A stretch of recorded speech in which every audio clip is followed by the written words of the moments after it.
देखो प्रश्नावली 1.1 है, ये वर्ग 10 का इंपोर्टेंट क्वेश्चन है जो इस बार 2026 में आने की संभावना है। ये वस्तुनिष्ठ प्रश्न है, ठीक है। इसे एक एक करके हम लोगों ने 4 प्रश्नों को लिखा है और चारों को देखेंगे। किसी पूर्णांक p के लिए प्रत्येक सम पूर्णांक का रूप है। और मान लो कि कोई पूर्णांक है, वो सम है, और उस पूर्णांक को क्या कह रहे हैं कि पूर्णांक क्या है, p है, ठीक है। किसी पूर्णांक p के लिए प्रत्येक सम पूर्णांक का रूप होगा। अब अगला पूर्णांक लिखना होगा तो क्या होगा, p में हम लोग क्या करेंगे, या तो p+2 करेंगे या p × 2 करेंगे, तब ये पूर्णांक का रूप लेगा, सम पूर्णांक का रूप लेगा। या तो इसको मल्टीप्लाई कर देंगे तो 2p, ठीक है। तो सभी जो सम पूर्णांक होंगे वो क्या होंगे, 2p के रूप में होंगे, क्योंकि यहाँ पे p+2 का कोई फॉर्मेट नहीं दिया है, 2p दिया है। अगला सम पूर्णांक क्या हो जाएगा, 2p के फॉर्मेट में होगा। तो इसका पहला का आंसर डी नंबर 2p हो जाएगा। ये हो गया पहला क्वेश्चन। दूसरा देखते हैं, निम्नलिखित में से कौन सी सबसे छोटी प्राकृत संख्या है। प्राकृत संख्या आप लोग 5 क्लास से ही पढ़ते हुए आ रहे हो।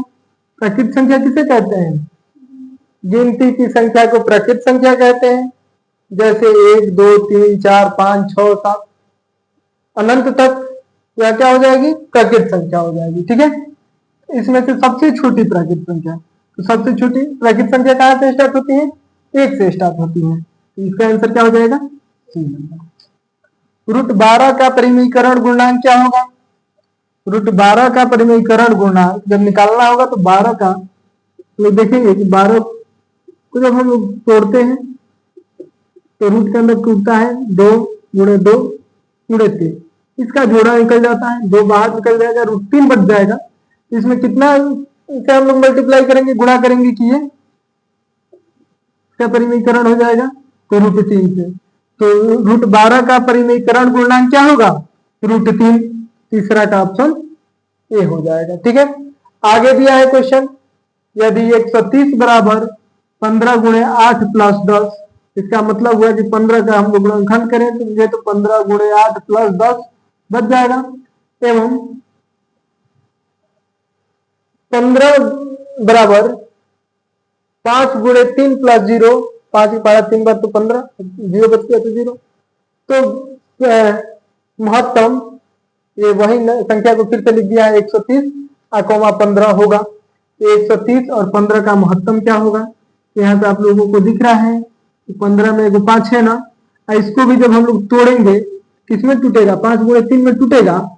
यहाँ से भी हम लोग क्या निकाल लेंगे, 5 निकाल लेंगे, तो क्या हो जाएगा इसका महत्तम, इसका हो जाएगा 5, ठीक है। हाईएस्ट कॉमन फैक्टर कहा जाता है, ठीक है। तो इसमें हाईएस्ट कॉमन क्या है, दोनों में 5 5 है, तो 5 क्या हो जाएगा, 130 और 15 का महत्तम हो जाएगा। ये समझ में आया है। फिर अब चलिए आगे क्वेश्चन देखते हैं, ठीक है। हम लोग अब 5वां नंबर क्वेश्चन देखेंगे। यूक्लिड विभाजन एल्गोरिथम 2 धनात्मक पूर्णांकों के निम्न में से किसे परिकलित करने का तरीका है। तो लौसा निकालने का तरीका है कि मौसा निकालने का तरीका है कि भागफल विशेषफल। तो हम लोग पढ़े हैं यूक्लिड विभाजन एल्गोरिथम के नियम, जिसमें कहता है कि ये मौसा निकालने का तरीका है, ठीक है। इसमें क्या हो जाएगा, 5वां का ऑप्शन नंबर बी आंसर हो जाएगा। छठा आते हैं, एक अशून्य परिमेय और अपरिमेय संख्या का गुणनफल होगा, ठीक है। एक अशून्य परिमेय संख्या और एक अपरिमेय संख्या। अशून्य का मतलब होता है कि जो शून्य ना हो, जैसे 2 4 6 ये सब परिमेय संख्या है, 3 5 7 ये परिमेय संख्या है। और उसमें जब हम लोग एक अपरिमेय संख्या जोड़ेंगे जो शून्य ना हो, जैसे एग्जांपल लेते हैं 2 में √3 जोड़ दें या 5 में √5 जोड़ दें, इन दोनों का जोड़, ये परिमेय ये अपरिमेय, ये परिमेय ये अपरिमेय, 2 एग्जांपल हम लोग यहाँ लिए हैं।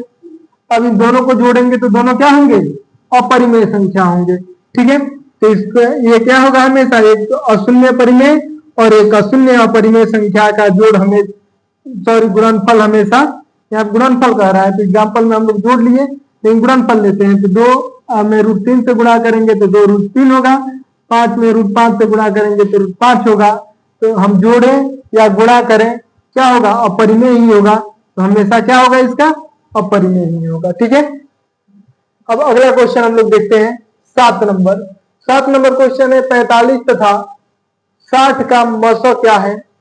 45 और 60 का मौसा क्या हो जाएगा। 45 का गुणनखंड हम लोग निकालेंगे, 45 का हो जाएगा 3 गुणे 5। 60 का निकालेंगे तो 2 गुणे 3 गुणे 5। ठीक है, तो दोनों में हम देख रहे हैं कि इसमें भी 3 और 5 है, 3 गुणे 5 है, इसमें भी 3 गुणे 5 है, दोनों को गुणा करेंगे 15। तो 45 और 60 का मौसा कितना हो जाएगा, डी नंबर 15। ठीक है, अब आगे हम लोग देखेंगे, इसको मिटा देते हैं। आगे हम लोग देखेंगे किसी धनात्मक पूर्णांक p के लिए प्रत्येक धनात्मक विषम पूर्णांक का रूप होगा। अब कोई धनात्मक पूर्णांक p है, उसके लिए प्रत्येक जो धनात्मक विषम पूर्णांक क्या होगा। विषम सब लोग जानते हो कि विषम क्या होता है, जिसमें 2 से भाग नहीं लगता है वो विषम होता है। तो यहाँ पे 6p हम लोग देख रहे हैं, तो 3 जो 6p है, 6 क्या है, धनात्मक है और सम संख्या है। ये नहीं होगा क्योंकि इसमें सम दे दिया है। यहाँ देखेंगे हम लोग, यहाँ भी सम 6 है और सम 2 है, ये भी नहीं होगा। यहाँ पे हम लोग देखें कि 6 जो है वो सम है लेकिन एक विषम है, इसलिए यह क्या होगा 6p+1। 6p+1 जो p के लिए एक धनात्मक विषम पूर्णांक होगा। ठीक है, इसका 8 नंबर का ऑप्शन हो जाएगा सी, 6p+1। अब 9 नंबर क्वेश्चन जो है यहाँ पे लिखा हुआ है, यदि भाग एल्गोरिथ्म a बराबर bq प्लस r में a बराबर 32, q बराबर 8 तथा r बराबर 0 हो तो b का मान ज्ञात कीजिए। इसमें a का मान दे दिया है, q का दे दिया है और r का दे दिया है, तो निकालने के लिए किसका मान कह रहा है, b का। तो हम लोग ऑब्जेक्टिव क्वेश्चन में क्या करते हैं, कहीं अलग रफ करते हैं। तो रफ वर्क में हम लोग क्या लिखेंगे, a बराबर bq प्लस r, a का मान यहाँ पे 72 दिया है तो 72 लिख देंगे, बराबर b का मान कितना दिया है, नहीं दिया है, b निकालना है तो b, तो गुणे q का मान दिया है 8 तो 8 रख देंगे और r का मान 0 है तो 0। यहाँ पे 72 का 72 हो जाएगा, बराबर b में 8 से गुणा करेंगे 8b, 0 इसमें जोड़ देंगे 8b ही होगा। आगे इसको हम लोग रफ में ही करेंगे, 72 या 8 इधर आ जाएगा, फोन में b कट जाएगा 9 बाद में, b का मान यहाँ पे क्या आ गया 9, तो इसमें आंसर क्या होगा 9 का a होगा, मीन्स 9। क्वेश्चन नंबर 9 का आंसर ए, जिसमें 9 दिया है। ठीक है, अब आगे हम लोग, ये समझ में आया पूरा पूरा। फिर अब हम लोग आगे बढ़ेंगे, दूसरा क्वेश्चन जो दिया है 10 नंबर, यदि भाग एल्गोरिथ्म a बराबर bq प्लस r में b बराबर 61, q बराबर 27 तथा r बराबर 32 हो तो a का मान ज्ञात कीजिए। इसमें b और q का मान दे दिया है और r का मान दे दिया है, इसमें किसका मान निकालना है, इसमें मान निकालना है a का। इसका भी रफ वर्क करेंगे, a बराबर bq प्लस r। ठीक है, यहाँ पे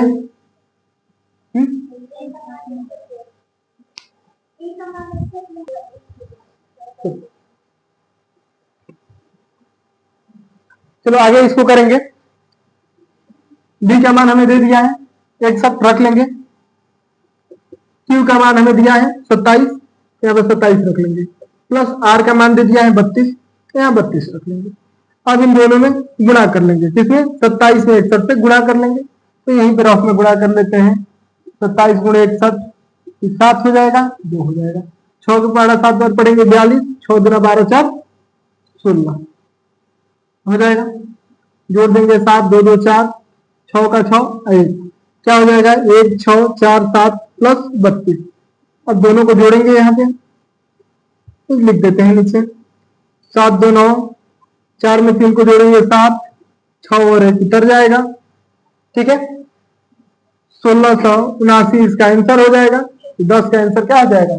ए नंबर हो जाएगा। जहाँ ए का बी का मान दिया है वहां बी का मान रख लिए, जहाँ क्यू का मान दिया है वहां क्यू का मान रख लिए, जहाँ आर का मान दिया है उसको रख लिए। 61 गुणे 27 प्लस 32, इसको जब हम लोग सॉल्व किए तो कितना हो गया? 1679 हो गया। ठीक है, यही इसका आंसर हो जाएगा। अब अगला क्वेश्चन देखते हैं, 11 नंबर क्वेश्चन। इसको मिटा देते हैं और 11 नंबर क्वेश्चन जो कह रहे हैं इसको एक बार पढ़ते हैं। 11 नंबर क्वेश्चन है, यदि भाग एल्गोरिथ्म ए बराबर बी क्यू प्लस आर में बी बराबर 43, क्यू बराबर 31 तथा आर बराबर 32 हो तो ए का मान ज्ञात करना है। सेम सेम वैसे ही क्वेश्चन है, बस मान अलग अलग रख दिया है। तो फिर यहाँ पे रफ वर्क करेंगे, प्लस आर, बी का मान 43 है, क्यू का मान दे दिया है 31 और प्लस आर का मान दे दिया है 32, तो 32 कर लेंगे। यहाँ भी हमें गुणा करना है 31 में 43 से, गुणा कर लेंगे 3 4, एक में 3 से 3, एक में 4 से 4, 3 में 3 से तो 9, 3 में 4 से तो 12 हो जाएगा। 3 9 4 13 के 3 होगा, 2 1 8 3 होगा, 1 का 1 होगा। ठीक है, यहाँ पे हमें मिल गया 1 3 3 प्लस 32, जोड़ेंगे 3 में 2 जोड़ेंगे 5 हो जाएगा, 3 में 3 जोड़ेंगे तो 6 होगा, 3 का 3 उतर जाएगा, 1 1 उतर जाएगा। 1365 हम इसमें देखेंगे कहाँ है, तो 1365 ऑप्शन नंबर ए है, इसलिए 11 का आंसर क्या हो जाएगा? 1365।